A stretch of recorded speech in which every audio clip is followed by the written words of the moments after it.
Welcome back, folks. MTG Joe here. Today we're going to be doing another installment of the weekly meta breakdown where we look at the top performing decks on MTG Arena for the various formats. This particular video is for standard best of 3, traditional standard. If you're looking for best of 1 standard, it's already up on YouTube, but you can always check out the playlist, historic, all the formats, breakdown, stuff like that. We do these weekly, and the way we get the data is predominantly through Untapped GG, the site you see here. It is a companion tool that runs alongside your Arena client, tracks your win and loss rates, syncs your collection, suggests the decks you could build. There's in-game overlay, a lot of useful functionality. If you want to get started with that, the link is in the video description down below. And as always, I will paste the exportable deck lists into the video description. So if you want to import these to Arena and get started for your push to Mythic or top 1200, or just play some games with a new deck, you can do so from that.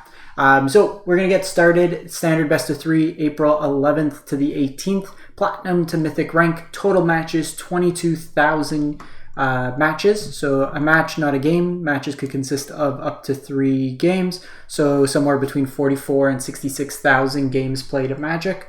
And we'll jump into it. The top decks, there's a couple variations of Orzhov Control. Orzhov mid-range, if you may. So we've seen variations. We've had the treasure package with like Deadly Dispute and then kind of some weenies, Eye Twitch, Shambling Gas, stuff like that. This version's a little bit more mid-range focused. You got Cathar Commando for all the artifacts, enchantments. Luminarch Aspirant is more of a beatdown plan. Some grind elements and like Bankbuster. You have Spirit Companion, which replaces itself. Restoration gets you stuff back. Removal package, Meathook, Vanishing Verse. You have the Wedding Announcement, Welcoming Vampire kind of combo to draw you cards every turn until the Anthem gets too big.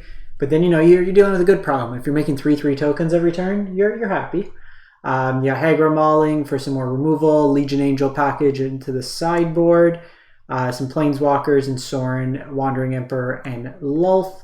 And then Starnheim Unleashed and Emeria's Call is kind of your big payoffs, big mana, make a lot of angels. You got some utility lands scattered in there as well. Sorry to mention, 62% win rate, 150 games. Your sideboard, you got like anti-mono white stuff, anti-control or kind of mid-rangey. You got some go blanks for the anti-control when you need another sweeper, when you need to grind. Farewell is really good against like auras. Like the enchantments deck, stuff like that. Just when you want your other sweeper or a way to kind of answer the entirety of the board. So that is Orzhov Control. Up next, Stompity Stump, mono green, 60-ish percent, 61%, 110 matches. Pretty stock list.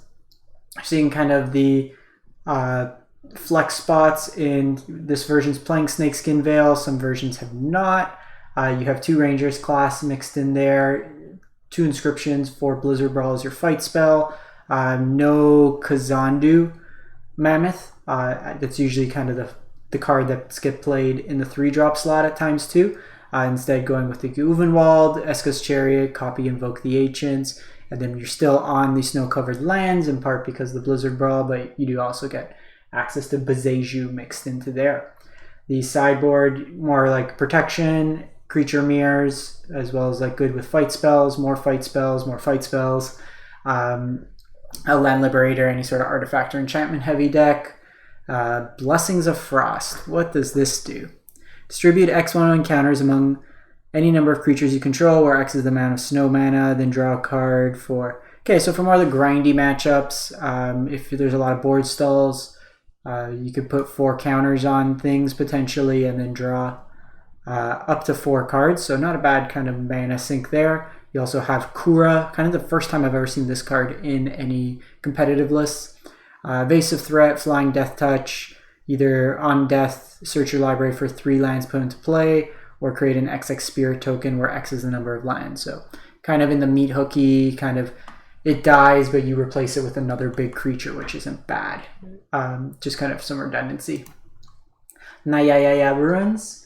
200 matches, 60%, and really what we're seeing here, no Mashiko in this particular version, but you are seeing Fable the Mirror Breaker find its way into more decks.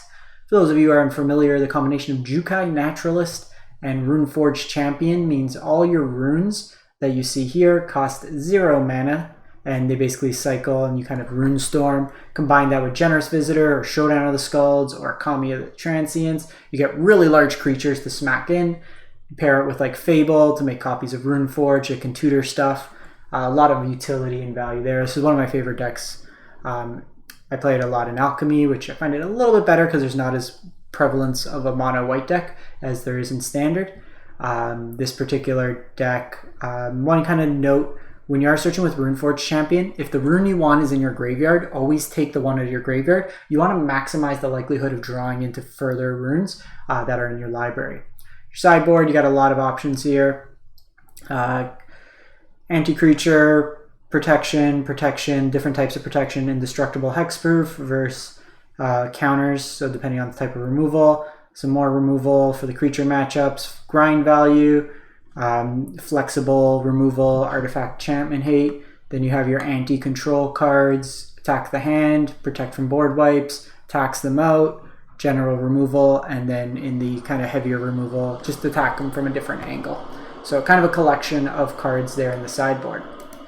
We got Selesnya Ramp, kind of mid-rangey shell, playing a bunch of 2-mana accelerants to ideally go turn 3 Eska's Chariot, Wandering Emperor Yasharn. You have the Wedding Announcement, Welcoming Vampire kind of package, get you card advantage, Skyclave as removal, Luminarch to pump the team. Just a lot of value and utility here. Eska's Chariot copying like all these tokens that you can produce with your angels, kind of playing in that regard. And then similarly, anti-creature, bigger creatures, kind of removal in that sense.